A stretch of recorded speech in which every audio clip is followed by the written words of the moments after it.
성경 히브리서 4장 1절 2절 말씀입니다. 신약성경 히브리서 4장 1절 2절 우리 같이 한 목소리로 함께 읽겠습니다. 그러므로 우리는 두려워할지니 그의 안식에 들어갈 약속이 남아있을지라도 너희 중에는 혹 이르지 못할 자가 있을까 함이라.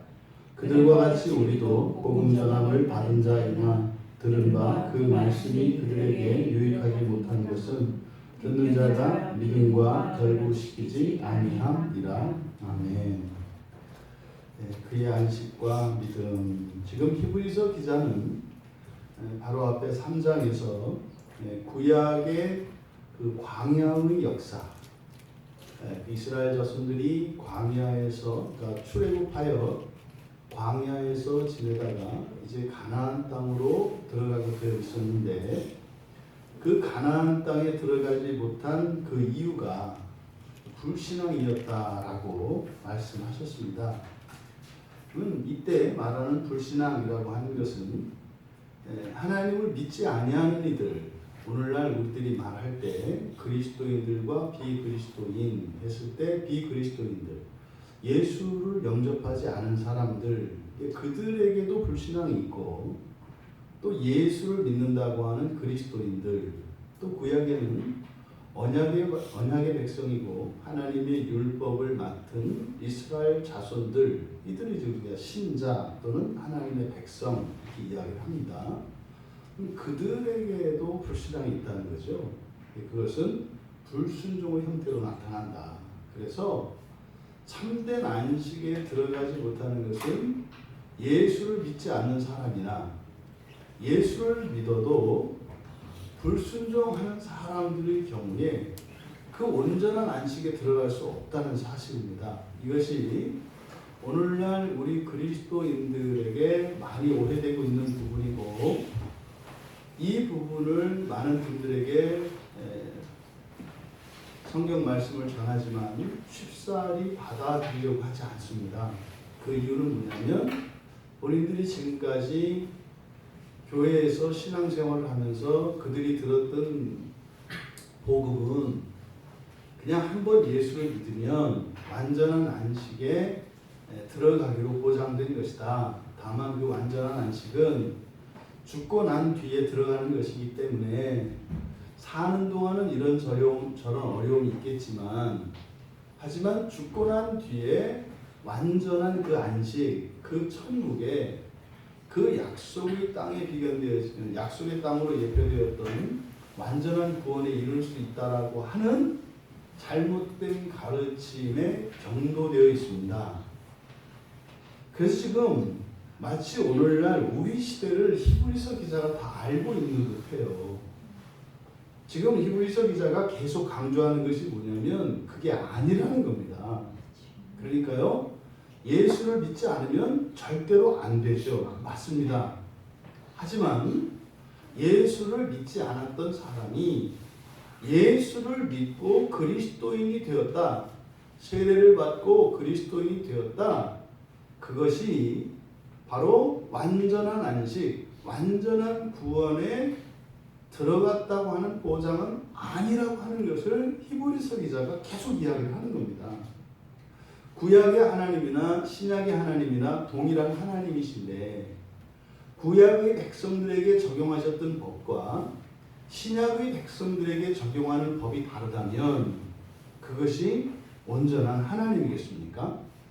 하나님일 수 없습니다. 그래서 지금 바로 히브리서 3장에서 히브리서 기자가 많은 백성들 가운데에서 특별히 선택을 받고 율법을 받은 이스라엘 사람들, 그래서 심지어 종된 상태에서 자유인으로 구원받았던 사람들, 근데 그들이 최종 종착지인 가나안에 들어가지 못했던 역사적 사실을 너희들은 모르고 있느냐? 이렇게 물어보는 거예요. 만약에 오늘날 그리스도인들이 이 광야 사건에 대해서 정확하게 이해하고 있지 않으면 그 사람들의 신앙은 불확실한 신앙이고 그 사람들의 삶은 절대로 신앙의 영향을 받지 않는 삶입니다. 왜냐하면 내가 예수를 믿고 세례를 받은 사건, 이것은 출애굽하고 홍해를 건너온 사건이에요. 근데 구약의 역사를 들춰보니까 그렇게 했다고 해서 약속의 땅인 가나안에 다 들어가지 않더라고요. 그러니까 뭐예요? 내가 예수를 믿고 세례를 받아서 그리스도인이 되었지만 내가 확실한 그 천국에 들어가는 것은 아니네. 못 들어갈 수도 있네. 그러면 들어갈 수도 있고 들어가지 못할 수도 있다. 그러면은 이게 제정신이 바뀐 사람이면 어떻게 들어가야 되는 거야? 이렇게 나가야 되는데 들어갈 수도 있고 들어가지 못할 수도 있다. 그러니까 아예 놔버리는 거예요. 어차피 들어갈 수도 있고 들어가지 못할 수도 있다면 모르는 거네. 그래서 놔버린다 이 말이에요. 이게 지금 오늘날 이 시대를 살아가는 대부분의 그리스도인들의 현실입니다. 왜 그렇게 살아요? 아예 이거 해도 알 수 없잖아. 이게 지금 바른 사고가 아니죠. 그럼 어떻게 그 참된 안식에 들어갈 수 있는가를 고민해야 되는데 이게 또 무슨 성경이 없고 이게 정확한 안내가 없다면 그렇게 고민할 수가 있습니다. 그런데 이미 이 히브리서 기자는 이 부분에 대해서 우리가 핑계대거나 이렇게 애매하다고 하지 못하도록 확실한 답을 주고 있다 이 말이에요. 이게 그냥 예수를 믿고 세례를 받은 것이 끝이 아니다. 홍해를 건너온 게 끝이 아니다. 홍해를 넘어선 그곳이 가나안 땅이 아니다 이거예요. 그러면은요 가나안 땅을 지나가야 한다니까요. 가나안 땅을 지나갈 때 가나안 땅을 밟고 서서 그 안에서 생활하는 걸 말하는 게 아닙니다. 이 광야는 가나안 땅을 향하여 나가는 여정이죠. 그러면 광야를 갈 때에는 그 목적지인 가나안 땅을 바라보고 가는 여정이어야 합니다. 그런데 만약에 최종 목적지인 가나안과 상관없이 목적지도 없고 방향도 없이 그 광야에서 마냥 걷기만 한다면 40년 광야 생활인 거예요. 분명한 목적의식 없이 예수를 믿고 교회에 출석하고 예배를 드리고 이런저런 신앙생활을 다 합니다. 그런데 목적지가 없어요. 이런 사람들을 히브리서 기자는 뭐예요? 광야에서 엎드러진 사람이라고 한다는 거예요. 이 사람들은 그 참된 안식에 들어가지 못한 사람들이다. 구약 성경이 우리에게 있는 이유는 시대와 상황이 바뀌었지만 그 원리가 동일하기 때문입니다. 하나님이 구원하시는 이 구원의 섭리는 변함이 없어요. 우리가 1년 12달 사시사철 또 하루에도 낮과 밤으로 변합니다만 우리의 인생은 달라지는 게 없다고요. 우리의 삶의 환경만 변할 뿐이죠. 그래서 지금 이 구약 백성들이 역사적으로 가나안 땅에 들어가지 못한 이 사건을 들어 그리스도인들도 광야에서 엎드러졌던 이스라엘 백성들의 그 실패의 길을 걸어가고 있는 그 현실, 그 초대교회의 그 현실에 지금 히브리서 기자는 정확한 진리로 길을 내어주고 있는 것입니다. 이 말씀이 우리 모두에게 하나님의 참된 구원의 진리로 받아들여지고 그래서 광야에서 뱅뱅 돌던 그 인생을 청산하고 이제는 그 약속의 땅인 가나안의 원형인 예수 그리스도께서 이 땅에 오셔서 이루실 그 영광의 나라를 목표로 삼고 거기를 향하여 나아가는 우리의 인생이 되기를 바랍니다. 우리 중에 단 한 사람도 광야에서 엎드러지면 안 돼요. 절대로 엎드러지면 안 돼요. 요단강을 건너야 합니다. 모두 다요. 그리고 요단강에 들어갔을 때 정말 하나님의 언약의 복을 누릴 수 있어야 합니다. 그것을 위해서 우리의 인생이 있다고 하는 사실을 기억해야 합니다. 우리말 성경을 본문의 원문의 뜻을 좀 더 정확하게 드러내도록 제가 개인적으로 번역을 했습니다. 원문을 참조해서 여러분들이 들어주시기 바랍니다. 1절에 그러므로 우리는 두려워할지니 그의 안식에 들어갈 약속이 남아있을지라도 너희 중에는 혹 이르지 못할 자가 있을까 함이라. 그래서 좀 해석이 좀 조악하게 되어 있습니다. 1절은 두 가지의 권고를 얘기하는 거예요. 그래서 구약 백성들의 실패다. 가나안 땅에 들어가지 못하고 광야에서 엎드러진 이유가 불신앙이었다는 것. 이때 불신앙은 신자들의 불신앙이라고 말씀을 드렸습니다. 신자들의 불신앙이라는 것은 사실 불순종이다. 이때 불순종이라는 말은 완전한 순종에 못 미치는 것을 말하는 게 아니에요. 하나님의 말씀이 진리인 것을 받아들이고 내가 그 길을 하나님의 말씀을 따라 걷고 있지 못한 경우에라도 순종할 수가 있어요. 무슨 말입니까? 그 길에서 내가 벗어나 있습니다. 근데 그 길이 내가 가야 할 길이라는 것을 알아요. 그래서 그 길을 향하여 나아가고자 하면 이게 순종이라고요. 그 위를, 평균대 위를 고개사처럼 따라서 반듯하게 걸어가는 것만을 순종이라고 하는 게 아니라 불순종 가운데서도 순종할 수 있다 이 말이에요. 그 말씀을 향하여 나아가고자 하는 열망과 의지적인 실천, 그리고 지성적인 동의, 감정적인 공감, 이것을 순종이라고 한다고요.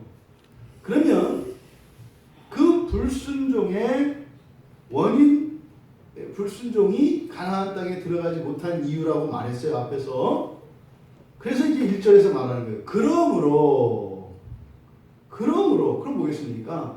구약 백성들의 실패에 대해서 원인을 얘기했어요. 그러므로 우리는 그렇게 하지 말자라는 거겠죠. 우리는 그들처럼 광야에서 헤매고 엎드러지고 이러지 말자. 우리는 들어가자. 요 이야기를 하려는 거죠. 그래서 1절에서는 두 가지를 권고합니다. 첫째가 두 가지를 권고하는데 이렇게 되어 있는 거예요. 우리는 그의 안식에 들어갈 약속을 떠나는 일이 없도록 두려움을 가져야 하며. 그러니까 뭐예요? 첫 번째는 두려움을 가지라는 거예요. 그 두려움을 가져야 되는 이유가 뭐라고요? 그 안식, 그 약속의 땅에 들어가도록 받은 약속이 있어요. 그 약속을 떠나지 않도록 두려움을 가져야 한다. 이게 첫 번째 권고예요. 그리고 이어서 너희들 중에 누가 이르지 못할 수 있다고 생각해야 된다. 이게 두 번째 권고예요. 그것은 구약의 역사를 들어서 얘기를 한 겁니다. 근데 지금 1절에 이 번역이 이거는 거의 오역에 가깝습니다. 왜냐하면 우리말 성경 보면 그렇게 돼 있잖아요. 안식에 들어갈 약속이 남아있다. 그건 무슨 말이에요? 그러니까 원문의 뜻을 알고 이 본문을 보면 이런 의도로 이렇게 썼구나 이렇게 이해가 할 수 있어요.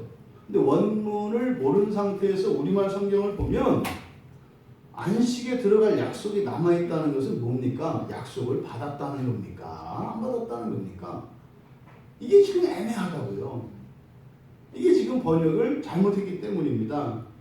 그래서 여기 1절에 있는 1절 상반절에 있는 내용은 지금 이스라엘의 실패담과 실패의 사건과 원인을 이야기하고 우리가 그렇게 되지 않기 위해서는 하면서 주는 첫 번째 권고예요. 그 첫째 권고가 뭐다? 그의 안식에 들어갈 약속. 그의 안식에 들어갈 약속은 이미 주어져 있어요. 남아있는 약속이 없어요. 이 약속은 이미 아브라함에게 주셨을 때 사실은 더 거슬러 올라가서 아담에게 하나님이 축복하셨을 때 하나님의 모든 축복은 다 약속이라고 했죠. 그러니까 성경 계시가 완성되었기 때문에 남아있는 약속은 없어요. 단지 남아있는 것은 무엇이에요? 하나님의 약속의 성취죠. 아직 성취되지 않은, 그래서 이미 우리에게 약속이 주어졌지만 아직 이루어지지 않았기 때문에 미완성인 상태만 우리에게 있을 뿐이지 또 다른 남아있는 약속은 없다 이 말이에요. 이미 다 주었어요. 어떻게 하나님 나라에 들어가고요, 어떻게 종말에 부활하고요, 어떻게 예수님이 재림하실 때 그 천년왕국에 들어가고요, 어떻게 죽고 난 뒤에 지옥 가지 않고 낙원에서 살 수 있고요, 어떻게 살아가는 동안 자기의 힘이 아니라 하나님의 능력과 은혜로 살아갈 수 있는지 약속이 다 주어졌어요. 성경에 다 주어져 있어요. 명확해요. 분명해요.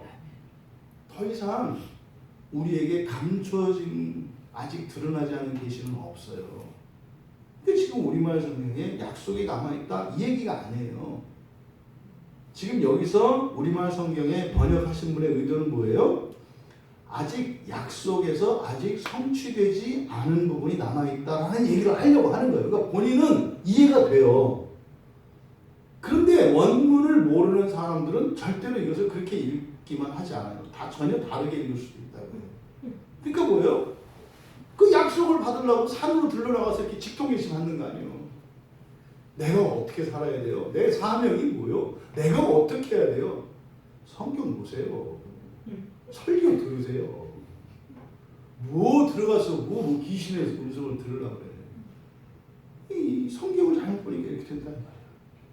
여러분, 본문에서 권고하는 것은 뭐예요? 이미 주어진 확실한 약속이 있어요. 근데 거기서 떠날 수 있다고 얘기한다고요. 하나님이 선물을 주셨는데 선물을 누리지 않을 수 있다고 얘기한단 말이에요. 누가 그랬어요? 구약의 백성들이 그랬어요. 애굽에서 이들을 인도해낼 때 단지 애굽에서 빼내는 게 다가 아니에요. 여러분 인생에 있는 문제들을 해결해 주는 게 이게 구원이 아니라니까요. 그게 시작이에요. 이스라엘 백성이 애굽에서 노예로 있지 않았더라면, 처음부터 아브라함이 애굽으로 내려가지 않았더라면, 그런 환경적인 내면의 이런 시험과 이런 박해의 상황 속에서도 신앙으로 이겨내고 꿋꿋이 그 땅을 지켰더라면, 그들이 430년 동안 애굽에서 종살이를 했지만 그들이 가나안 땅에서 누렸을 그 영광스러운 삶이 있다고요. 구원은 종에서 벗어난 게 아니라 여러분들의 현재의 결핍과 필요들, 이렇게 충족되지 않아서 목말라하는 그것들을 채워주는 게 구원이 아니라고요. 그건 시작이에요. 살면서 우리가 기도할 때 기도 응답을 받고 뜻하지 않은 하나님의 도움을 받으며 감사. 이건 시작이에요. 시작. 진짜는 뭐예요? 가나안 땅에서 내가 태어날 때부터 정말로 완전한 그리스도에 대한 절대적인 신뢰와 전적인 의탁과 그 세상에도 굴복하지 않고 무엇에도 타협하지 않는 오직 성경 말씀을 따라 살고자 하는 삶으로 살았더라면 내가 현재 누리고 있을 영광스러운 삶, 이것이 구원이에요. 아멘. 우리는요, 약속을 떠날 수 있어요. 주일마다 주일 예배 가운데 하나님의 은혜가 막 부어집니다. 약속의 선물이거든요. 요엘 선지자들을 통해서 성령을 부어주시겠다고 이미 말씀하셨잖아요. 예수 그리스도께서 하늘로 가시면서 내가 너희들에게 너희를 돕는 보혜사를 보내실 것이라고. 그래서 그것을 경험한 초대교회 성도들이 있어요. 그 성령을 경험하니까 자신들의 생업과 자신들의 모든 재산을 내려놓고 추구해야 할 더 큰 어떤 가치가 생겼다고요. 그런데 오늘날 예배 가운데 동일한 성령이 말씀을 통해서 부어집니다. 그런데 우리의 실상은 어떻습니까? 이미 우리 삶 속에서 그 약속을 떠나가는 일들이 경험되고 있잖아요. 안 받잖아요. 구원을 안 받자는 거예요. 그런데 지금 히브리서 기자는 그 원인이 뭐라고 얘기하는 거예요? 두려움을 잃어버렸기 때문이라고 말하는 거예요. 그 약속을 떠나게 되는 이유가 두려움이 없기 때문이다 이 말이에요. 두려움이 없기 때문에. 그래서 그 안식에 들어갈 확실한 약속이 이미 주어졌어요. 그래서 떠나지 않도록 두려움을 가져야 한다라고 말씀을 합니다. 그런데 여기서 그러면 그 약속을 떠난다. 이 우리말 성경에는 약속이 남아있다 이렇게 돼 있어요. 이 남아있다라고 하는 말이 카타레이포라는 말이거든요. 이 카타레이포라는 말은 영어의 리브 이런 거예요. 리브 떠나다라고 하는 리브. 리브는 남겨놓다라는 뜻도 되고 떠나다라는 뜻도 돼요. 남겨있는 사람 입장에서 그냥 떠나는 거고 떠나는 사람 입장에서 보면은 거기를 남겨놓는 거잖아요. 그러니까 떠난다는 말이에요. 이 말이. 그러니까 약속에서 떠나는 겁니다. 약속이 남아있는 게 아니에요. 그러니까 이렇게 번역을 한 것은 원문은 그렇게 돼 있어요. 약속의 떠남 이렇게 돼 있거든요. 약속의 떠남. 근데 이 소유격으로 약속을 떠났다 이렇게 하지 않고 약속의 떠남이라고 이야기를 한 것은 약속 자체가 완전히 폐기되는 것이 아니라는 의미예요. 약속 자체가 완전히 폐기되면 그게 목적격으로 사용이 됩니다. 네가 나를 배신했어? 이렇게 했을 때 나를 목적격으로 쓰면 완전히 배신하고 돌아가서 딴 살림 차린 거예요. 그리고 나의 적이 된 거예요. 이게 네가 나를 배신했어 이렇게 되는 거예요. 그런데 배신을 했는데 어떠한 사건에서 작은 잘못을 했어요. 나를 실망시켰어요. 그때도 네가 어떻게 나를 배신해? 이렇게 할 때는 네가 나의라고 한다고요. 소유격으로 써서 나타나요. 그러니까 여기서 약속을 떠났다 할 때 이 약속을 소유격으로 나타내는 것은 하나님의 약속이 취소되지는 않아요. 근데 이 소유격을 씀으로써 그 약속의 효과 또 약속의 완전한 누림 그것을 떠났다는 거죠. 그래서 약속을 떠난다는 건 그런 거예요. 동일한 자리에 동일한 시간에 동일한 예배를 드렸는데 어떤 사람은 실제적인 은혜를 받습니다. 근데 어떤 사람은 전혀 은혜를 받지 못합니다. 이것을 약속을 떠난다고 얘기하는 거예요. 오늘 아침에 제가 참 반가운 전화를 받았어요. 오늘 아침에 전화를 받았는데 어떤 분한테 이렇게 전화를 받아서 통화를 하는데 전화상으로 알겠는 거예요. 야, 이분이 이제 진짜 자유를 누리고 있구나. 이걸 알겠어요. 과거에 가졌던 이런 근심, 걱정과 두려움이 싹 없어졌어요. 딴 사람이에요. 그러니까요. 변했어요, 사람이. 이게 아니나 다를까? 이야기를 쭉 들어봤는데 옛날 같았으면 뭐 걱정하고 펄펄 뛰고 난리 날 상황인데 그런 상황이 아무렇지도 않은 상황인 것처럼 또 오히려 그런 상황으로 또 일부러 몰아가려고 해요. 다른 사람도 있어요. 여러분, 안식에 들어가는 이 약속은 확실히 이미 주어졌고 그 약속 안에 있으면 하루하루의 삶 속에 이런 일이 일어납니다. 이런 일이 일어나요. 안식에 가까워지는 그것이 느껴진다고요. 여러분, 아니 모닥불을 피워놓고요.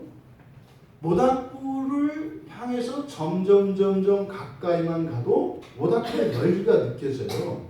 네? 그러면 하나님 나라의 그 완전한 안식이 조금 더 가까이 나가는 게 안 느껴질까요? 그러면 이 세상에 있는 불꽃보다도 별거 아니에요. 하나님 나라 그러면.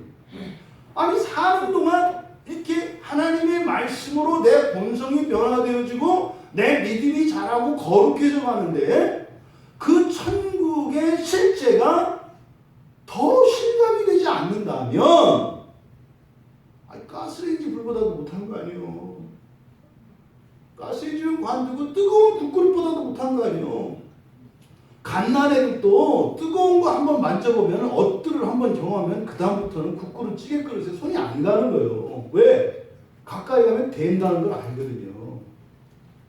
그럼 반대로 모닥불에서 겨울에 그 광야 한가운데 모닥불을 피워놨어요. 근데 모닥불 옆에 있으니까 뜨겁죠. 좀 어느 정도 거리 떨어지니까 적당해요. 더 멀어지면요 서늘해져요. 더 멀어지면요 얼어 죽어요. 그럼 우리가 정말로 하나님의 말씀으로 변화되어지면서 그 안식에 그 나라에 점점 가까이 가는데 안 느껴진다고요? 그런 게 있어요. 그런 게 있어요. 그런데요, 뭐 나만 그런 게 아니고 다 그러던데 뭐 이러는 거 아니에요. 다 안 가는 거지. 이게 문제예요. 이 얘기를 예수님이 하셨다고요. 거기를 찾는 자들은 적다. 그 추위 속에서 불꽃으로부터 멀어져 있으면 추위에 혹독한 고통을 겪어야 돼요. 그런데 불꽃으로 만난다. 이게 뭐예요? 제정신이 아니죠. 누가 하는 짓이에요? 사도 바울은 로마서에서 죄가 한다고 한다고요. 죄가. 우리가 인생을 자신 있게 살 수 있어요? 아무도 없어요. 만족하면서 살 수는 있죠. 근데 그 만족은 사실은 속이는 거죠. 왜? 물 올라가려고 쳐다보지도 마라. 그래서 그냥 포기해버리고 이게 최고인 줄 알고 자족하고 사는 걸 만족이라고 하죠. 성경은 그것을 만족이라고 하지 않아요. 그건 자족이라고 해요. 만족은 그런 거 아니에요. 약속의 이 누림은 떠날 수 있어요. 떠날 수 있어요. 그러면 여기서 말하는 그 안식, 이 안식은 관점에 따라서 또 존재 방식에 따라서 우리가 다르게 이해할 수 있어요. 우리가 살았냐 죽었냐, 살아있는 생전의 안식이 있어요. 살아있는 동안의 안식이 있고 또 죽고 난 뒤에 안식이 있어요. 무슨 말이에요? 사는 동안 우리에게 좋고 나쁜 게 있고요. 죽고 나서도 좋고 나쁜 게 있다고 얘기를 하는 거예요. 그러니까요. 안식에서 떠났다, 안식의 효과에서 떠났다는 것은 뭐예요? 살면서 내가 누릴 수 있는 그 복이 있어요. 복이 약속되어 있어요. 그거를 못 누리는 거. 이게 안식에서 떠나는 거죠. 또 죽고 난 뒤에도 좋은 삶이 있고 고통스러운 삶이 있어요. 죽고 난 뒤에도 그 하나님의 약속을 받지 못하고 저주를 받는 사후 인생을 사는 거예요. 이게 안식을 떠나는 거예요. 이걸 뭐라고 한다고요? 지옥 간다라고 얘기를 한다니까요. 여러분, 살면서 약속을 떠난 사람들, 대표적인 사람들이 누구예요? 지금 교회에 떠나 있는 사람들 아니에요. 또 교회 안에 있지만 전혀 안식을 못 누리는 사람들 아니에요. 교회 안에 있지만 안식을 누리기는 고사하고 오히려 더 고통을 느끼면서 살아가는 사람들 아니에요. 이 사람들이 안식을 떠난 사람들이에요.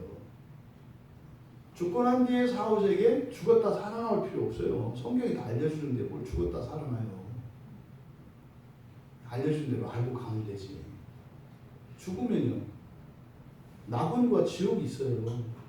둘 다 약속된 거예요. 이게 구약에서는 순종하는 자에게 주는 축복선언, 불순종하는 자에게 주는 저주선언이에요. 이 세상에서 하나님의 축복을 받고 살고 저주 가운데 징계를 받는 삶이 있어요. 여기 죽고 난 뒤에는 낙원과 지옥이라고 하는 국면으로 바뀌는 거예요. 생전의 축복과 저주가. 두 번째로 시점에 따라서 그의 안식이 현재적인 안식이 있고 또 종말적인 안식이 있고 그리고 재림적인 안식이 있어요. 현재는요, 살았든 죽었든 내가 있는 시점이 현재죠. 내가. 우리의 존재를 기준으로 해서 현재와 종말과 재림이라고 하는 세 국면으로 나누어서 우리는 안식을 이해해야 돼요.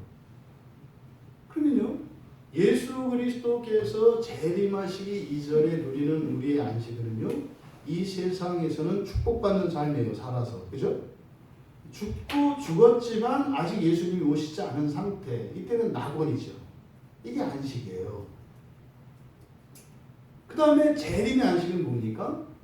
예수님이 오셨을 때 첫째 부활하여 그 나라에 참여해서 예수님과 창조 세계 전체를 재창조하는 일에 참여하는 사람이에요.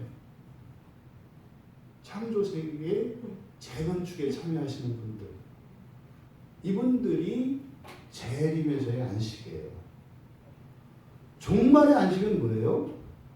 이제 이 첫 창조 세계가 다 완성이 되고 불타가 없어집니다.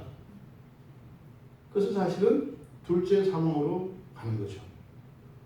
그리고 하나님께서 하시는 새 창조 사역이 있어요. 그거에 대해서는 우리가 몰라요. 그것에 대한 계시는 이런 묵시록, 구약의 묵시록들은 사실은 알 수가 없어요.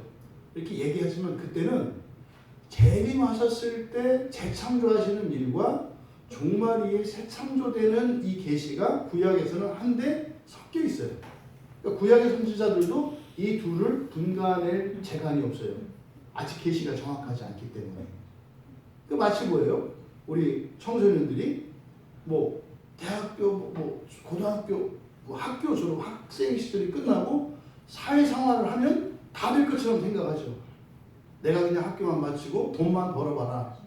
그 뒤에 얼마나 조밀하고 엄청난 그 변화무쌍한 삶이 기다리고 있는 건 모르죠. 그런 것처럼 구약의 선지자들은 그냥 뭐예요? 학창시절 이후 해서 거기에 재창조와 새창조가 뒤섞여 있어요. 구약의 어떤 선지자도 여러분들만큼 새창조와 재창조에 대한 이 종말에 대한 확실한 계시를 알고 있는 선지자는 아무도 없었어요. 모세도 여러분만큼 몰라요. 에스겔도 다니엘도 어느 누구도 종말의 계시에 관해서는 정확히 알지 못해요. 실제는요, 사도들도 정확히 알지 못해요. 그 부분에 있어서만큼 여러분들이 훨씬 더 정확히 알고 있어요. 근데 문제는 모르는 게 똑같다는 거죠. 계시가 주어졌는데 똑같이 몰라. 이게 문제죠. 그러니까 옛날에는 없어서 그냥 그렇게 힘들게 살 수밖에 없는데 지금은 잔뜩 쌓여 있는데 그 보따리를 끌지 않아서 그때처럼 사는, 이게 피눈물 나는 얘기예요. 그러니 목사들이 울지 않을 수가 있어요? 외치지 않을 수가 있어요? 아니 너무 고통을 겪고 힘들어하는데 그거 풀리면 되는데, 뭐 없어서가 아니라 자기가 풀리면 되는데 그걸 안 하고 힘들어하고 울고 난리를 치고 있는데 그걸 어떻게 가만히 보고 있어요? 어떻게 그 얘기를 안 할 수 있냐고요. 여러분, 성경은 하나님 말씀이거든요.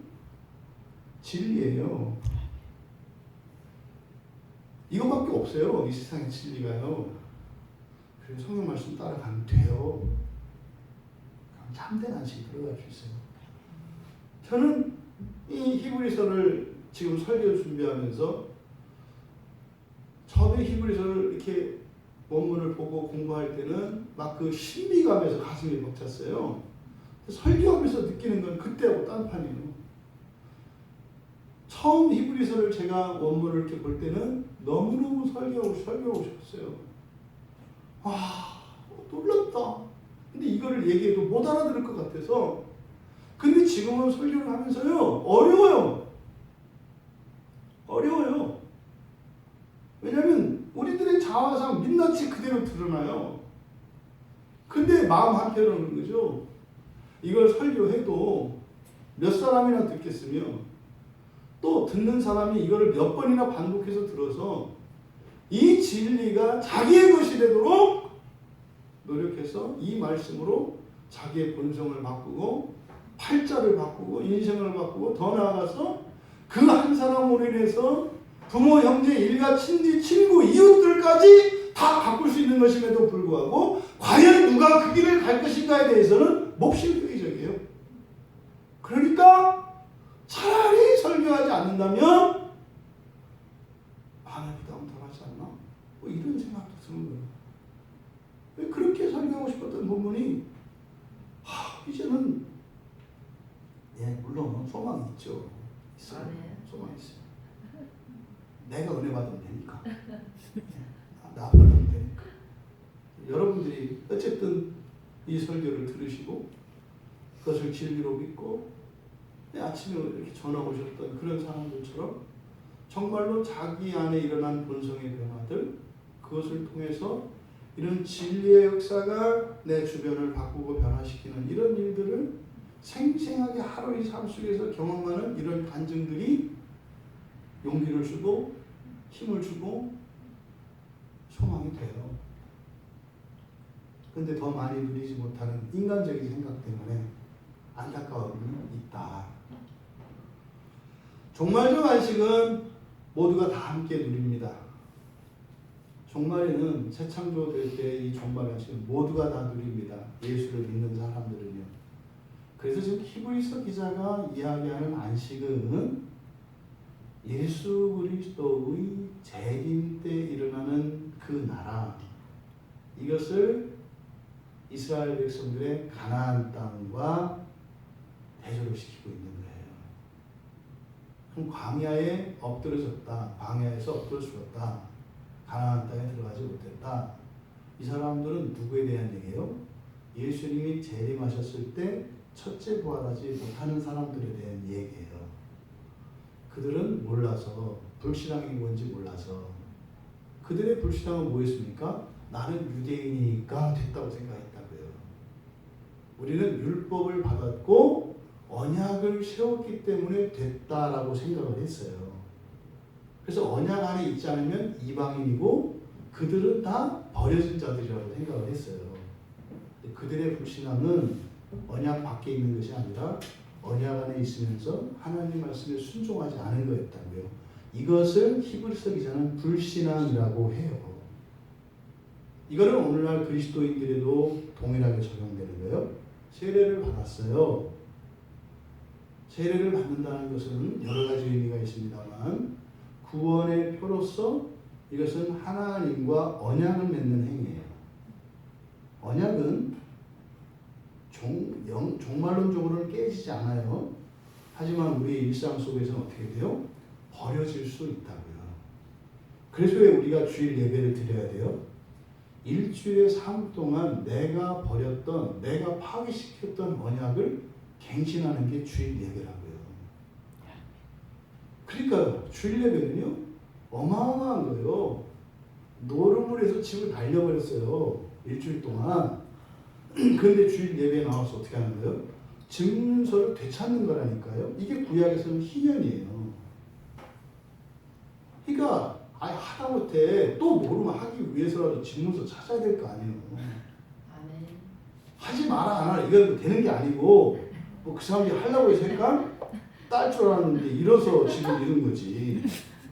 운이 나빠서 잃은 거였지 절대 집 잃어버릴 생각 없어요. 일단 집문서를 찾아야 또 한 번 하더라도 할 거 아니에요. 근데 왜 빚들을 얻으러 다니냐고 세상으로. 응? 노름판에서 달랐던 비싸요 의자가. 그러니까 그냥 집문서 찾아서 하더라도 해라. 이게 주일 예배예요. 이게 언약이 갱신돼야 한다니까요. 갱신이 되지 않으면 그냥 엎드려 죽는 거예요. 그러니까 얼마나 하나님이 급했으면 일주일에 한 번씩 언약을 갱신하겠어요. 이스라엘 역사에서 이 언약 갱신은 수백 년 걸려요. 한 번씩. 수백 년에 한 번씩. 우리는 일주일에 한 번씩. 그러니까 그런 생각을 하죠. 아 그래? 이번 주 그냥 안 하고 다음 주에 한꺼번에 2주치 하지 뭐. 문제는 그 사이에 죽으면 문제예요. 그 사이에 죽으면 어떻게 돼요? 언약적 보호가 박탈돼요. 그러면 자기가 살았던 인생의 모든 행위에 대해서 책임지셔야 돼요. 그러니까 우리는 마지막 순간까지 언약 안에 있어야 해요. 이 얘기를 하는 거죠. 여러분, 약속을 떠나지 않도록 두려움을 가져야 합니다. 그래서 기독교 신앙의 본질이라고 하죠. 기독교인이 기독교인 되게 하는 본질적인 요소, 잃어버리면 안 되는 그게 뭐예요? 경외라고요. 경외.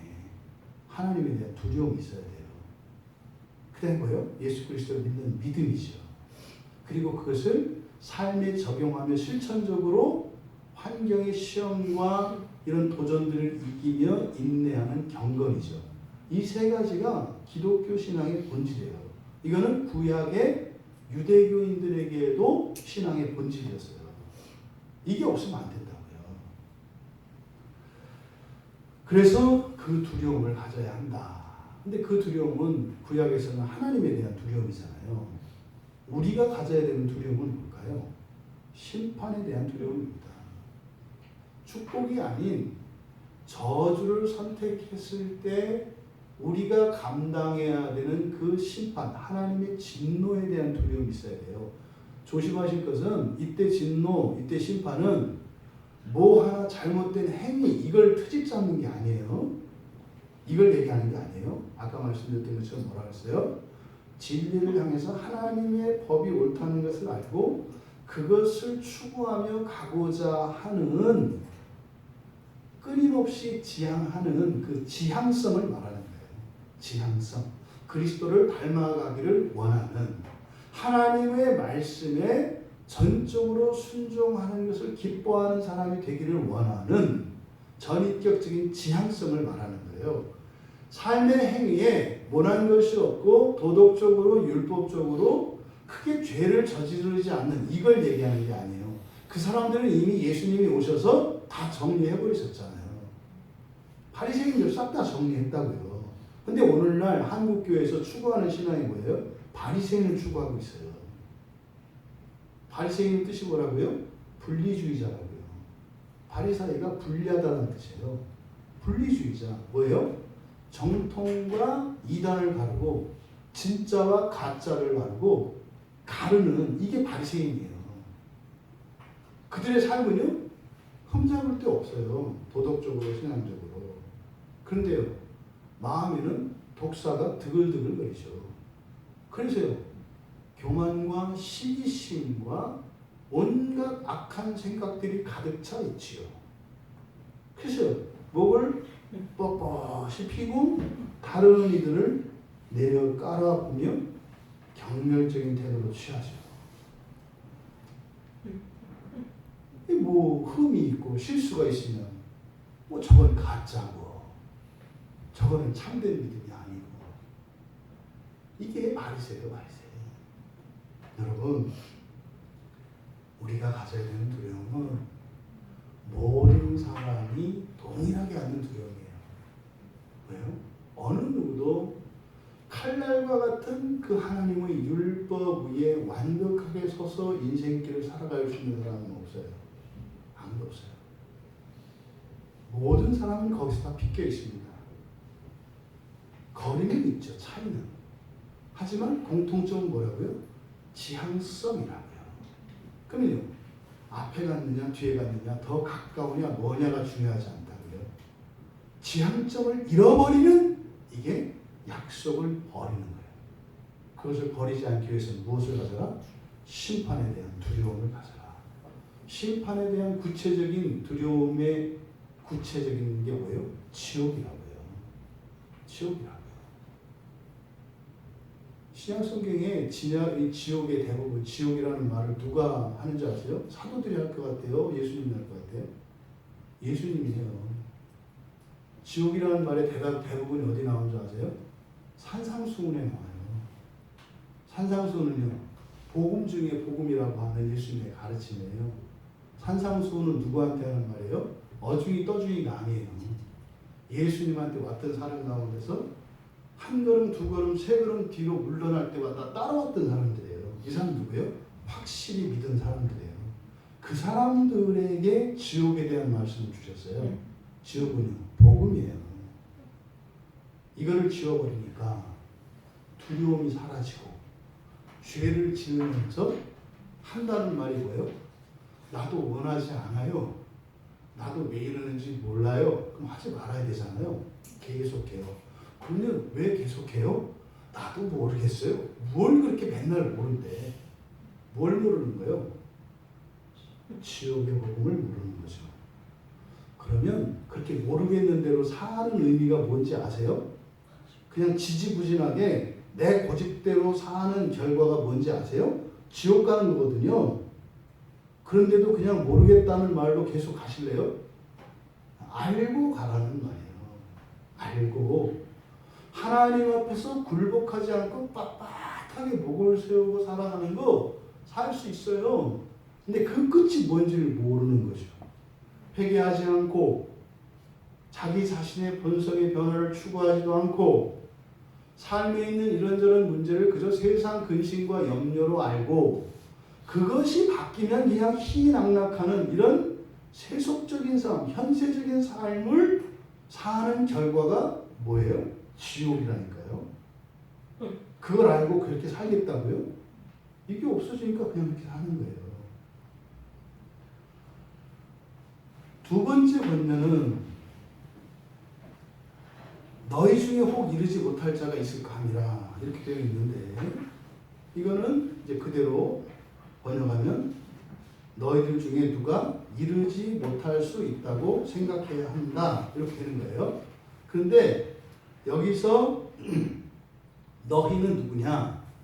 본래 안식에 이를 수 없었던 이렇게 해요. 본래 안식에 이를 수 없었던 너희들 가운데 이르지 못한다. 이것은 적절한 번역이 아니에요. 뒤차 타고 온다 이거예요. 가지 못한다, 버려진다는 의미가 아니에요. 다분히 이르지 못한다라고 하는 것은 진짜와 가짜에 대한 기준을 가지고 번역을 한 거예요. 여기에 사용된 이 단어가 피스테레오라는 뜻이거든요. 피스테레오라고 하는 말은 지각한다는 뜻이에요. 지각. 뒤늦게 오는 사람들. 지각하는. 그러니까요. 안식에 원래는 들어갈 수 없었어요. 영원히 멸망할 자들이었잖아요. 근데 예수를 믿고 또 모세의 인도를 받아서 광야를 건너왔죠. 우리가 예수를 믿고 세례를 받았죠. 그러면 이제는 안식에 이를 수 있는 사람이 됐어요. 근데 원래는 안식에 이를 수 없는 사람들이었어요. 그런데 안식은 여기 있는 게 아니라 거기에 있어요. 안식까지는 거리가 남아있어요. 시간적인 거리가 있고 공간적인 거리가 남아있고 우리의 본성적인 거리가 남아있어요. 가야 한다고요. 그런데 거기에 다다르는데요. 시간 약속, 시간에 맞춰서 가는 사람이 있고 늦게 오는 사람이 있다는 거예요. 이거를 사도 요한이 뭐라고 그랬어요? 시간에 맞춰서 가는 사람을 뭐라고 해요? 첫째 부활이라고 하는 거예요. 첫째 부활. 그래서 둘째, 셋째 이런 말을 안 써요. 그러니까 뭐요? 시간 맞춰 가는 사람과 시간에 지각하는 사람 이렇게 둘로 나눠요. 사도 요한계시록에서. 그러니까 지금 여기서 히브리서 기자가 하는 말이 바로 그거죠. 이르지 못할 자가 있을까 함. 이르지 못하는 게 아니라 뭐예요? 지각하는 사람들이에요. 지각하는 사람들이 있다는 것을 생각하라는 거예요. 그러니까 우리가 똑같이 예수를 믿고 똑같이 예배를 들었고 똑같은 생활을 했다고 칩시다. 근데 어떤 사람은 했잖아요. 지금 히브리서 기자가 이야기하는 안식은 뭐다? 그리스도의 재림이라고 했어요. 때가 있다고요. 반드시 오시는 때가 있어요. 그러니까요. 정시에 안식에 들어가는 사람이 있고 지각해서 뒤늦게 참여한 사람들이 있다고요. 히브리서 기자가 바로 이걸 얘기를 하는 겁니다. 그러니까요. 살아있는 동안 뭐 하라는 겁니까? 거기에 뒤늦게 뒤처져서 뒤따라오는 사람들이 있다는 거예요. 이게 예수님이 천국에 대한 비유를 하실 때 등불 기름을 준비하지 않은 처녀들 아니에요. 성문이 열릴 때 들어가야 되는데 닫히고 나서 나가서 또 올리브 따서 기름 짜가지고 와야 되는 사람들 있잖아요. 이 사람들을 얘기하는 거예요. 똑같은 얘기예요. 이게 사후에서는 뭐라고요? 이게 지옥이라니까요. 지금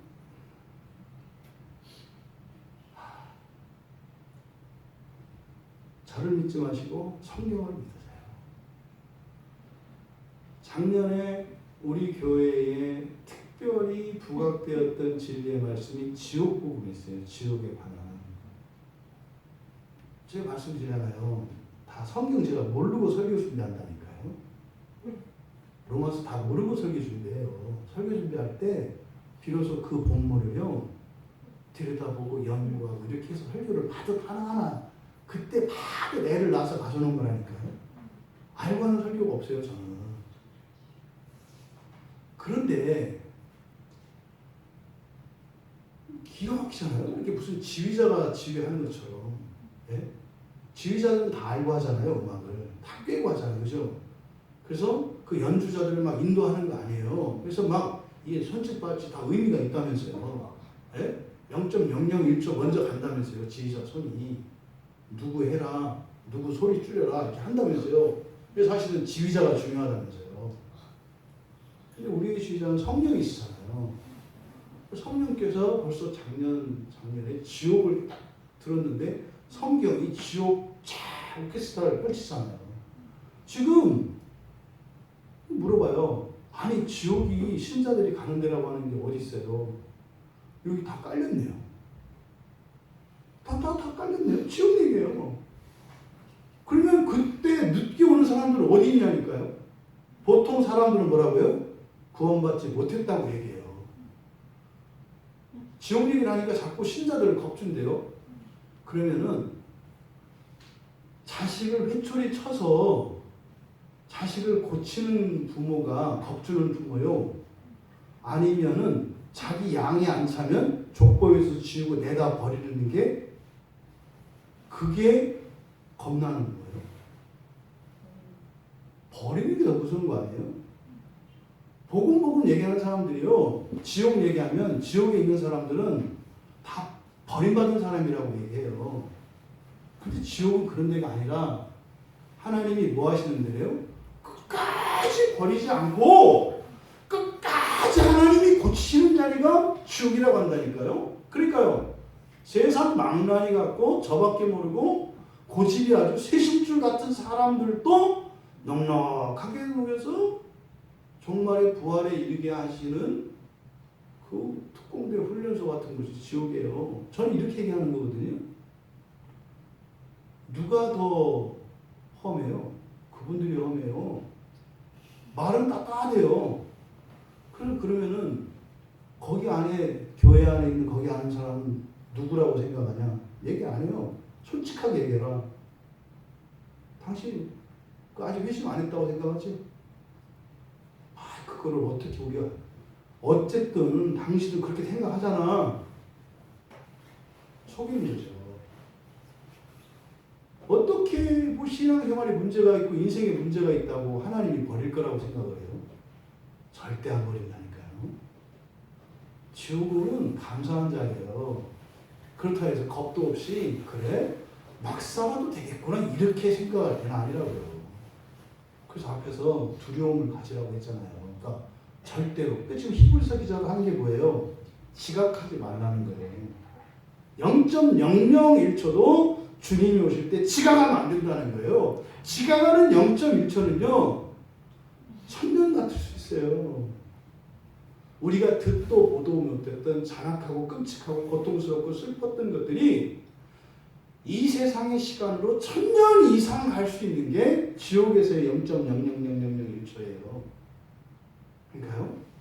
여기서 지금 두 번째 권면에서요. 너희 중에 혹 이르지 못할 자 단수거든요. 그러니까 여기서 의도는 뭐예요? 한 사람이라도 어느 한 사람이라도 절대로 지각하지 말아야 한다고 하는 이렇게 열망이 들어있어요. 이게 뭐예요? 너가 아니에요. 너희들 중에 누구 한 사람이라도 지각할 수 있다는 것을 생각해라. 이거 뭐예요? 각자 자기 구원 챙겨라 이 얘기가 아니에요. 뭐라는 거예요? 서로 챙기라는 거예요. 너만 거기에 지각하지 않으려고 하지 말고 너와 함께 있는 너희들 공동체, 너희 가족, 너희 교회, 너희 시대, 너희들 가운데 단 한 사람도 지각할 수 있다는 것을 잊지 말라는 거예요. 왜? 도우라는 거죠. 지각하지 않도록 도우라는 거예요. 이게 1절에서 히브리서 기자가 신약의 그리스도인들에게, 물론 1차적인 초점은 이때 당시의 그리스도인들이죠. 우리들에게 주는 두 가지 권면이에요. 우리들이 착각하면 안 됩니다.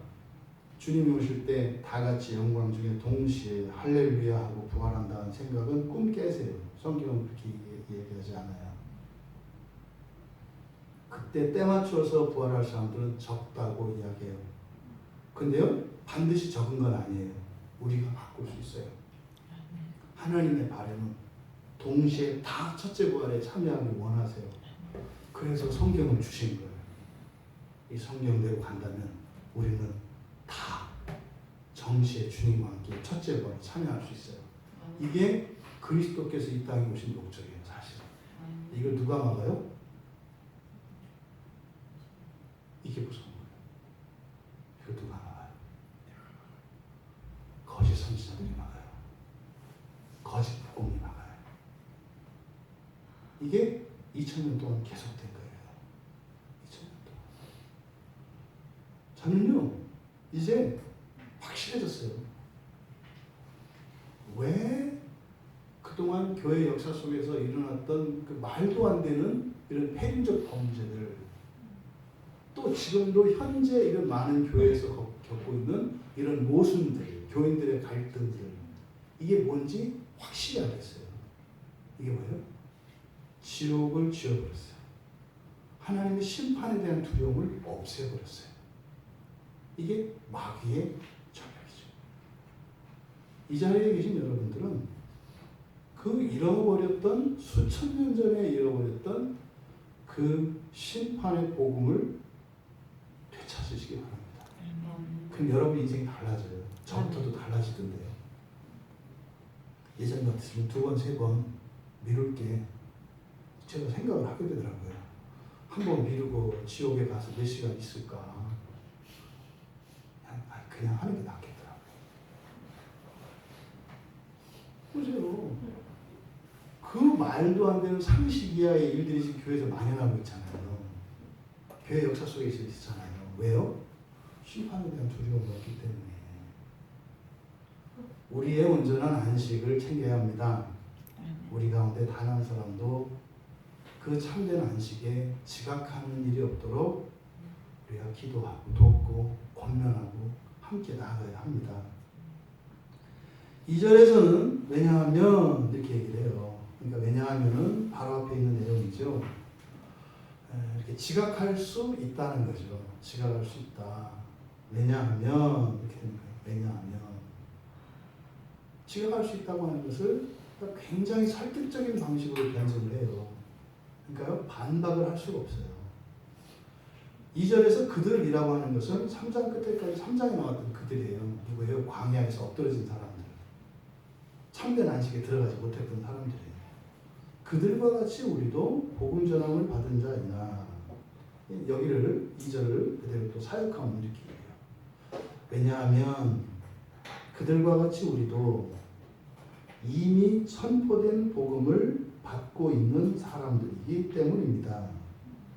그러나 들은 그 말씀이 그들에게 유익이 되지 못한 것이 아니라 믿음으로 들은 말씀에 결부되지 못했기 때문입니다. 이렇게 되는 거예요. 그러면 왜 그 참된 안식에 뒤늦게 뒤처져서 지각을 하게 되느냐?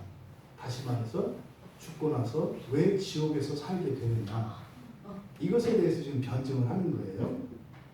그러니까 우리 가운데에서 누구라도 뒤처질 수 있다는 사실을 이야기하고, 또 반대로 우리 가운데 어느 누구도 뒤처지지 않도록 서로 돌보고 챙기라는 이야기예요. 여기서 그들과 같이 이미 선포된 복음을 듣고 있다. 이게 무슨 말이냐면, 그동안 여기서 한 가지 우리의 오해를 불식시킬 수 있는 근거를 찾아내요. 보통 많은 그리스도인들이 율법과 복음 이렇게 대조시켜서 얘기를 하거든요. 율법은 내 마음대로 못하는 거, 복음은 내 마음대로 하는 거, 뭐 이렇게 생각하죠. 네? 율법은 조선시대, 복음은 현대. 그렇죠?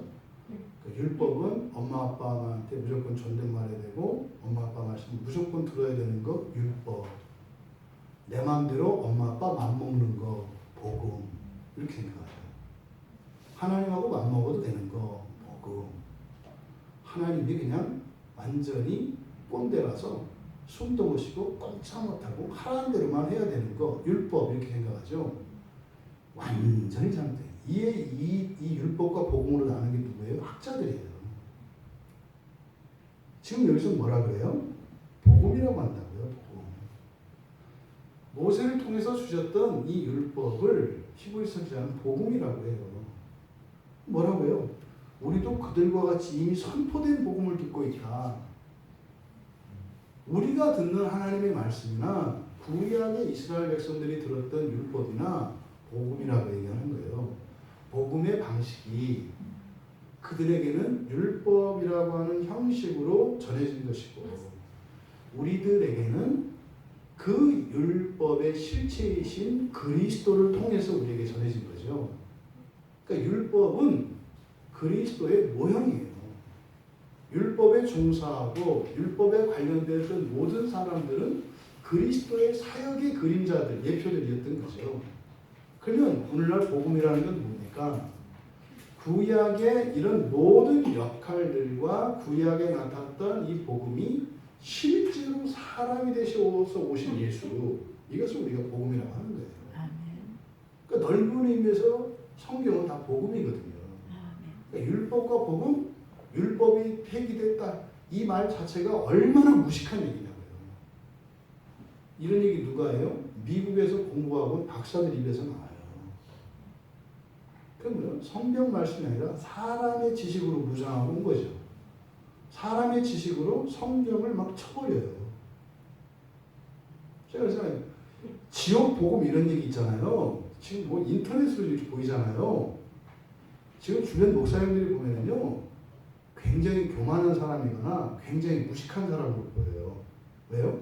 이런 얘기는 절대로 녹음도 못하게 하는 거고요. 바깥으로 내보내면 안 되는 거예요. 만약에 이런 게 누군가에게 이렇게 나를 문제 삼으려고 하는 사람한테는요, 이거는 아주 급격한 소용돌이에 휘말릴 수 있어요. 근데 자신 있어요. 그렇게 될 것 같죠? 그렇게 되길 바래요. 공론화되길 바래요. 왜? 그럼 자기들이 가졌던 생각이 성경과 정반대되는 생각이었다는 걸 알게 될 거니까. 여러분, 구약의 백성들에게도 복음이 선포됐고 우리에게도 복음이 선포됐다는 거예요. 지금 히브리서 기자가 똑같이 복음을 듣고 있다는 거예요. 그들도 복음을 듣고 넘어졌다면 너희들도 복음을 듣고 넘어질 수 있는 것이 요 얘기를 하는 거예요. 요 얘기를. 그리고요, 또 하나는 복음이 미완료 시제로, 그러니까 선포된이라고 하는 완료 시제로, 그리고 들려지고 있다라고 하는 미완료 시제로 동시에 나타나요. 그러니까 이런 것들이 우리말 성경으로는 담아낼 수 없어요. 그러니까요, 이미 창세전의 예정이 복음이에요. 창세전에. 그러니까 성경이 생기기 전 이미 복음은 창조세에 꽉 차 있어요. 근데 그것이 사람의 언어로 사람들에게 전달되고 있는데 이건 미완료 시제예요. 계속되고 있다는 거예요. 그러니까 복음이 계속 선포되고 있다는 것은 복음이 필요하다는 거 아니에요. 그러니까 뭐요? 우리 미완성이라고요. 언제든지 넘어질 수 있는 사람들이라는 걸 잊으면 안 된다는 거예요. 왜? 그러니까 계속 복음이 선포되고 있잖아. 그런데 요즘에 외국에서 공부하고 오신 분들이 뭐라 그래요? 하늘 안에 새 것이 없다고 얘기해요. 성경은 다 드러났다고 얘기한다니까요. 그래서 뭐요? 역사 속에서 성경에 대해서 연구되어진 수십만 권의 책을 보는 게 우리의 사명이라는 거예요.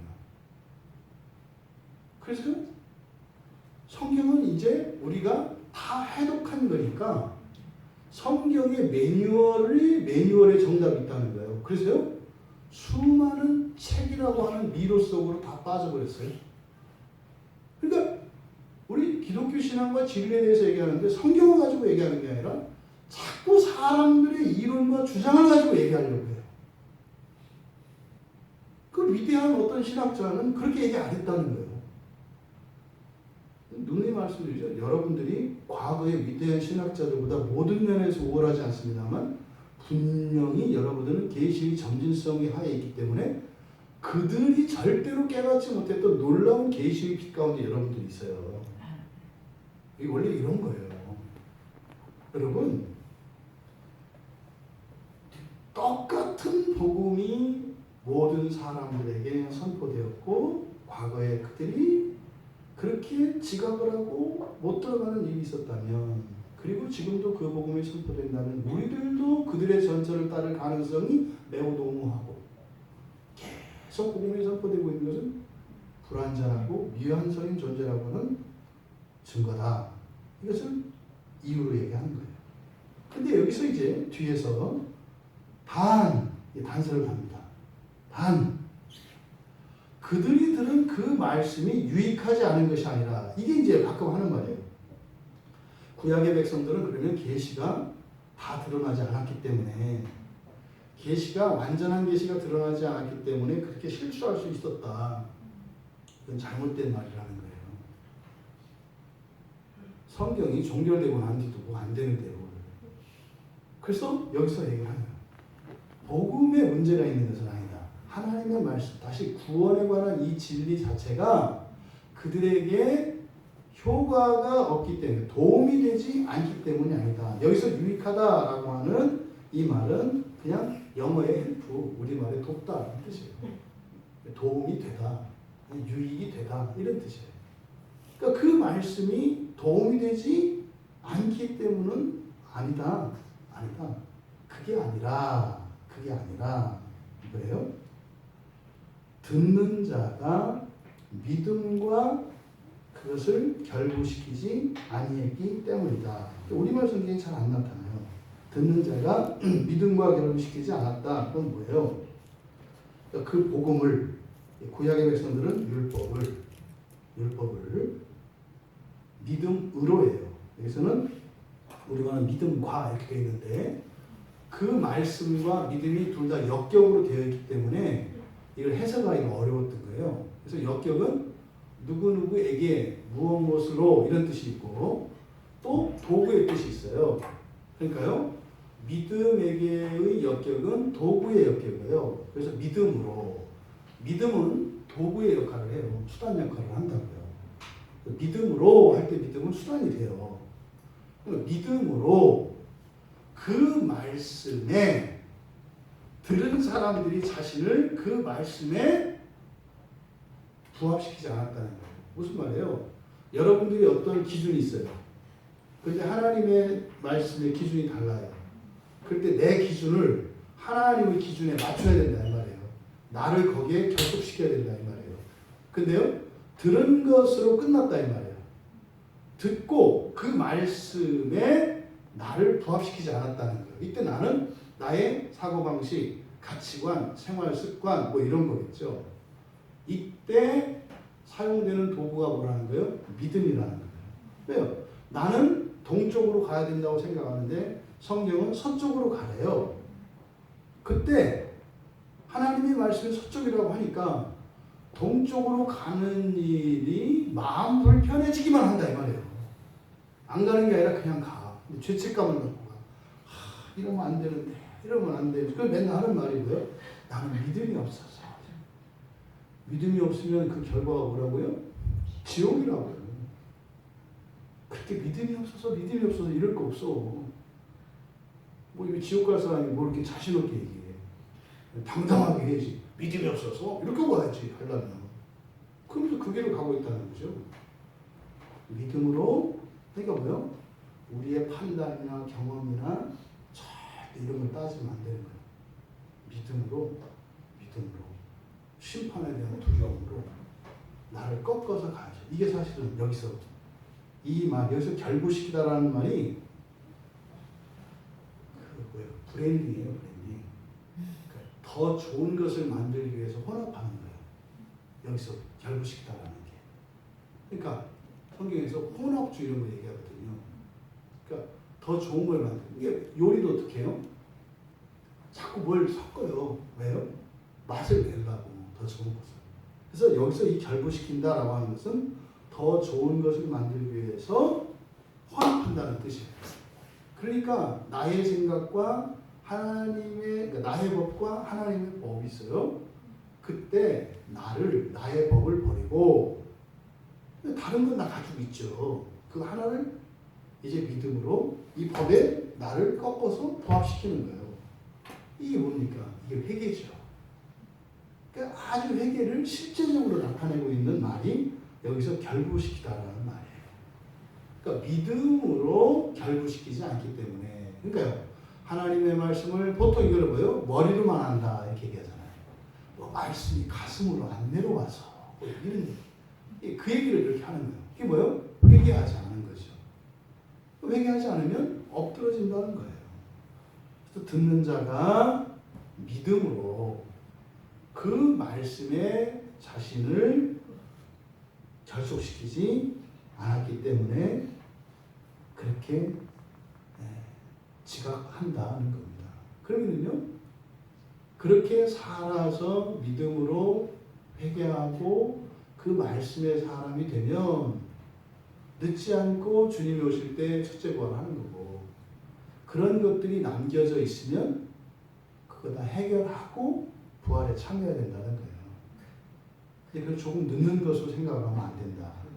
늦는 기간은 하나님의 진노와 심판이 있다. 그것을 예수님께서는 지옥이라고 하셨다. 거기서 울며 이를 갈 것이라고 했다. 왜요? 죄가 미워서. 여러분, 바른 말씀이 중요합니다.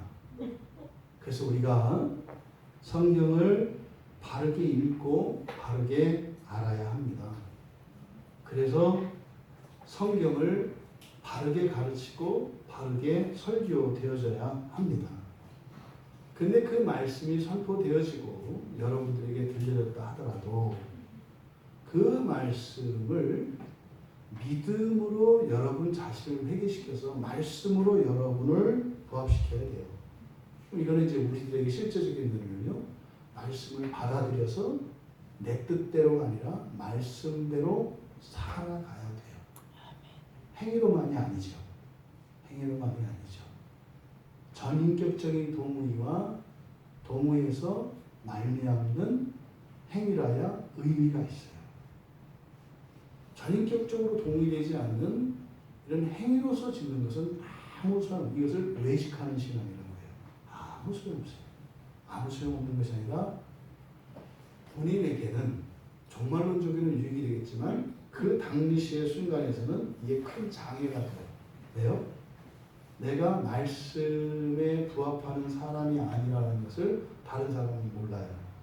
네, 내 행위는 말씀에 부합하는 사람처럼 보이거든요. 그러니까요, 드러내기가 부끄러워요.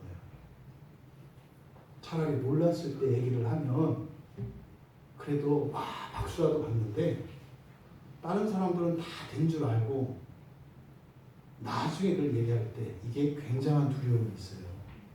이게 뭐예요? 제가 집사 때 그렇게 살았어요. 편했어요. 서로 모르는데 아는 척하고 인정해 주기로. 난 나만 모르는 줄 알았어요. 다 알고. 그래서 늘 양심의 가치를 갖고 늘 주눅 들었어요. 교회 가면. 사실 내가 모르는데 아는 척하고 지금 살고 있으니 어느 날 이게 들통날까 봐. 그러니까 어떻게 해요? 절대 설교 얘기, 성경 얘기 안 해요. 자꾸 세상 얘기 하는 거죠. 잘하는 거. 왜? 그건 들통나도 상관없어. 근데 이 들통날까 봐 그걸 그러니까 자꾸 피하죠. 말씀 있는 자리에 자꾸 피하죠. 또 그 자리에 가면 어떻게 해요? 판을 바꾸죠. 주제를 말씀이 아니라 딴 거로 막 바꿔. 왜? 들통날까 봐. 이게 어려운 거예요. 여러분, 아무것도 아닙니다. 말씀으로 우리를 꺾고 말씀을 받아들여서 살아야 되는 이유는요, 주권한 뒤에 있어요. 그리고 살아서도 안식과 관계되어 있어요. 그 말씀으로 변화를 경험하고 변화되어지는 우리 모두가 되기를 바랍니다. 그래서 하루하루의 삶을 살 때 천국의 그 따스한 바람이 느껴지고 천국의 향취가 실질적으로 경험되어지는, 그리고 조금씩 하나님과 가까워지는 그 하나님의 완전한 샬롬이 온 몸으로 온 마음으로 내 영혼이 기쁘 찬양할 수 있는 그런 우리 모두가 되기를 바랍니다. 그리고 우리가 이 세상 삶을 다 살고 마지막 숨을 내쉬고 주님 품으로 갈 때, 다시 말해 사후 인생으로 들어설 때, 더 이상 이 지상에 우리에게 남겨진 구원의 사명들이 남아있어서는 안 돼요. 그래서 우리가 죽음의 순간에 우리의 할 일을 다 하고, 그리고 우리의 힘으로는 절대로 할 수 없는 그 완성을 성령께서 우리 영혼을 거룩하게 하셔서 그 즉시 낙원에서 주님이 이 땅에 자녀하시는 날을 기다리며 그렇게 살아가시는 복된 우리 모두가 되시기를 주님의 이름으로 축원합니다. 이 말씀을 분명하며 기도합니다. 여러분, 구약과 신약을 때려하지 마십시오. 그리고 우리의 믿음은 이런 수단적인, 이런 기능적인 역할을 합니다. 하나님의 말씀으로 우리를 결속시키는 그 일에 믿음이 절대적으로 우리의 수단이 되고 도구가 됩니다. 그것을 우리가 다 이해할 수 없어요. 이미 우리에게 주어진 그 약속, 완전한 안식으로 우리에게 초대하신 그 하나님의 약속, 그것이 여러분 생전에 또 사후에 누려지기를 바랍니다. 현재의 종말에 그리고 재림의 때에 그 참된 안식을 누릴 수 있는 우리 모두가 되기를 하나님 우리를 이끌어 주십시오. 믿음으로 말씀에 결부시키며 그 안식을 위하여 광야에서 엎드러진 자와 같지 않게 참된 안식으로 살아가는 우리가 되게 하옵소서. 우리 모두가 되게 하옵소서. 단 한 사람도 거기서 광야에서 엎드러질 수 없게 하옵소서. 우리 같이 기도합니다.